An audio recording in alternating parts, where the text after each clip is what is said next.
ఇవాళ మీ అందరి కోసం ఆరోగ్యానికి ఎంతో మంచిదైన బనానా ఫ్లేవర్ని కూర వండుకోవడం కోసం ఎలా వలుచుకోవాలో మీకు చూపించబోతున్నాను. వీడియోని చివరిదాకా చూడండి. ఎలా వలవాలో చూద్దాం రండి. అరటి పువ్వుతో కర్రీ తయారు చేయడం కోసం ముందు అరటి పువ్వుని తీసుకోవాలి. వాటి మీద ఉన్న లేయర్ని ఈ విధంగా తీసేసుకోవాలి. చూడండి, దాని లోపల ఉండే పువ్వులు కూడా లైట్గా కలర్గా ఉన్నాయి, అంటే ఇవి ముదురుగా ఉన్నాయి కాబట్టి వీటిని తీసి పక్కన పడేసారు. ఇలాగ ఒక 2 లేయర్స్ దాకా తీసేసి పక్కన పడేసుకోవాలి.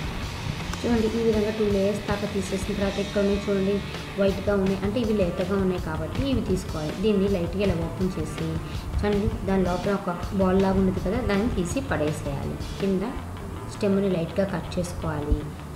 ఫ్రంట్ని కూడా లైట్గా కట్ చేసుకోండి. చూడండి, మిడిల్లో ఒక లేయర్ లాంటిది ఉంటుంది, ఆ లేయర్ని కూడా ఈ విధంగా తీసేసుకోవాలి.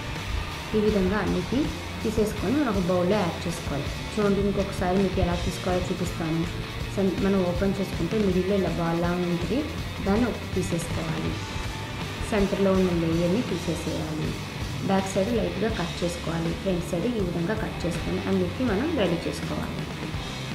లేయర్స్ అన్నీ తీసేసిన తర్వాత లాస్ట్లో ఈ విధంగా ఉంటుంది. ఇప్పుడు దీన్ని కూడా మనం చిన్న చిన్న పీసెస్గా కట్ చేసుకొని కర్రీలో యూజ్ చేసుకోవచ్చు. చూడండి, వీటన్నిటిని ఈ విధంగా రెడీ చేసి పెట్టుకోవాలి. చూడండి, లాస్ట్లో ఉన్నదాన్ని మనం ఈ విధంగా చిన్న చిన్న పీసెస్గా కట్ చేసుకోవాలి. ఈ విధంగా వచ్చుకోవాలి బనానా ఫ్లవర్ని. ఈ వీడియో మీకు నచ్చినట్లయితే లైక్ చేయండి, సబ్స్క్రైబ్ చేయండి. మా చూడండి నోటిఫికేషన్ ఉంటుంది. బాయ్.